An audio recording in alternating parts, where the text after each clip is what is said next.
What's the first sign that tells you the movie is going to be bad? Characters and exposition dumping. Characters telling rather than showing. If it belongs to a pre-existing franchise, characters doing shit that seems really out of character, like building a giant fort with tables, chairs, and tablecloths when they're supposed to be murderous and violent. Most page 13 movies. Poorly written mental illness. Cheesy, predictable, shitty jump scares. Convoluted stories with a million plot holes that never get resolved. When the star comes on a talk show and declares that, "This might be the best one yet," those are the magical words, a faked. Nothing else is as good at indicating that a movie is going to suck. Nothing to back that up, really. I saw Martin Freeman talk that way about the 4th season of Sherlock, and that's what tipped me off initially. Then whenever I see a star say that, it always turns out to be wishful thinking. Tons of cross-promotions tie-ins a couple of months before the movie opens. You have some toys and Happy Meals at McDonald's? Okay. You have that, plus Lego sets, video games, branded Monopoly board games, behind-the-scenes picture books, dishware, whatever.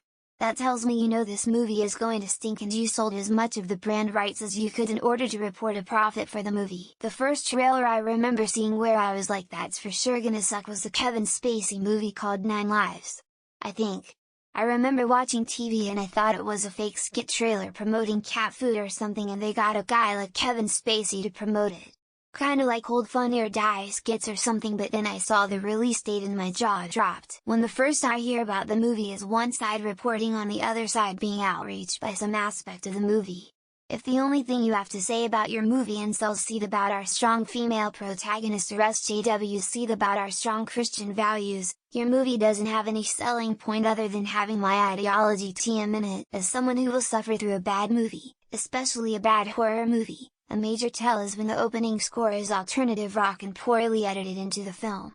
It kind of sounds like someone is playing a radio inside of a snare drum. That, and as others have said, anything with Adam Sandler and a ridiculously hot girl contains product placement shown in the warnings where you would see adult language, violence, etc.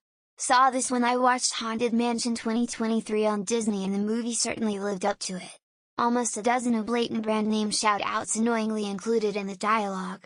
Movie sucked when it's advertised as a reimagining for modern audiences, or when they use someone being gay as a selling point, like how a bunch of late 2010s early 2020s Disney movies were advertised with "this will be the first gay character," like over and over again. Like, how many first gay characters can you have? I look at the directors and what they've done. There is no surefire smoking gun, but good directors typically make good movies. They're not normally all over the map. At least not the ones that I like. That said, one person's bad might be another person's masterpiece. It's so subjective. It being part of any extended universe, it has become the universal translation for bland fan service that contains no plot beyond stringing together the handful of money shots you saw months earlier in the trailers, with whatever passes for bitchy eyes half-open dialogue these days. Directed by the co-assistant producer's janitor of Jurassic Park. Produced by the second secretary's moo of the award-winning movie The Hobbit.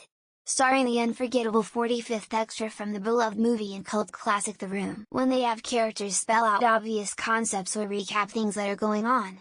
If someone thinks I'm that stupid, they probably have no clue what is funny, either. Or, it's intended for an audience with small children. Liam Neeson needs to get revenge for someone killing or kidnapping his family member.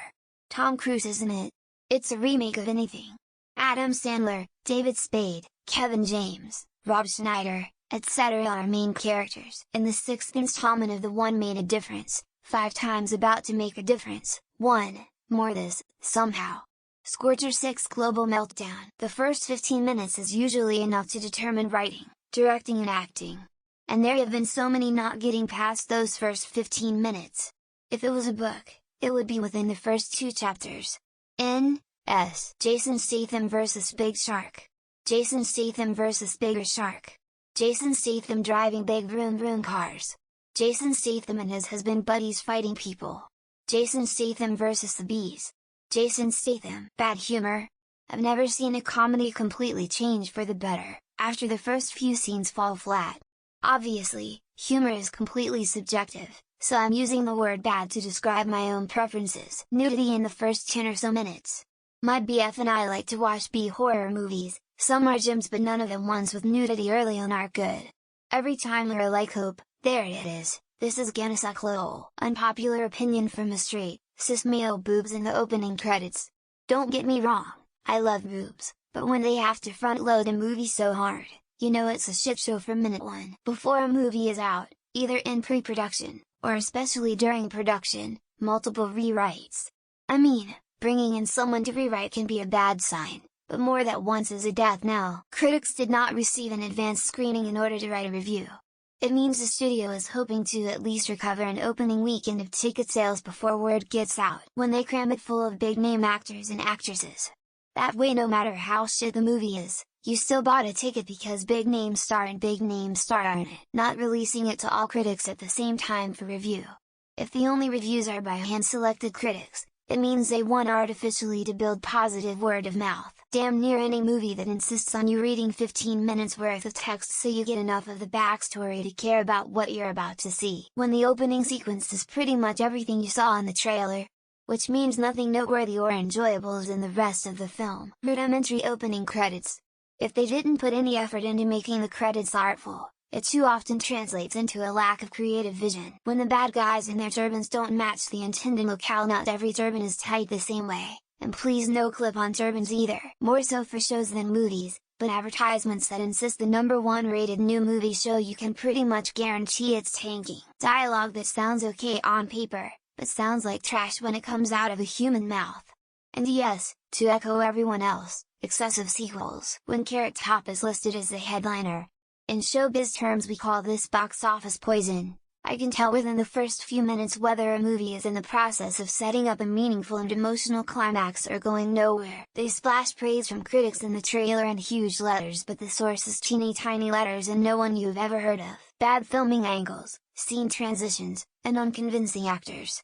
I'll turn a movie off in under 5 minutes if it has a trifecta: really shaky camera and sloppy editing. And also that annoying zoom and shake again. Gives me a headache. About 20 film studios advertise at the start. That's the only one I can think of, but I can tell pretty much straight away. Begins with TV news report, or a montage introducing main characters with their name on the screen like it's a sitcom intro. Yup, that's me. You're probably wondering how I wound up here.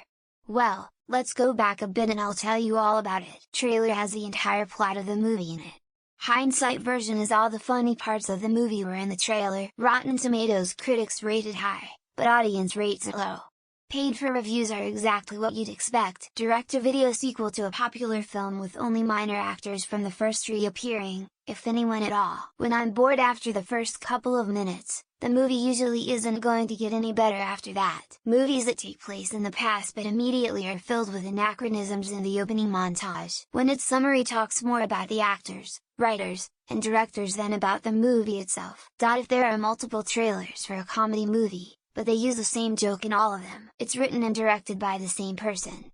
It's either a masterpiece or a giant steaming turd. When the twist is revealed in the trailer, you know there isn't going to be any other good parts. If there are multiple trailers for a comedy movie, but they use the same joke in all of them, I think all movie is good. Maybe it's bad because I'm not interested about it, that's all. When the funny bit from the trailer is out of context when it comes up in the movie. If I don't care about the main character or their fate within the first 20 minutes, as you know, exposition dump spoken in a way normal people would never speak. When you have no idea what's going on in the film in the first 5 or 10 minutes. Any movies that removes the trilogy status of a franchise when it's released. In Transformers 2, when one of the Transformers made a joke about swine flu, all the ads for it are fans in the theater lobbies saying how great it is. Audiences were so terrified that they ran out of the theater screaming, pushing obvious political agendas whether you agree with them or not. A thrill ride from some move critic you've never heard of before. If it is supposed to be funny but is nothing but gross out humor. When the main actor's name is bigger than the title on the poster, I think wow, this must be almost over and it's been 20 minutes. The most common script you can imagine in the first 2 minutes. I'm always dubious of any move that starts with voiceover. When the opening credits state, a film by Wes Anderson, when directed by Zack Snyder appears in the opening, the word rises in the title.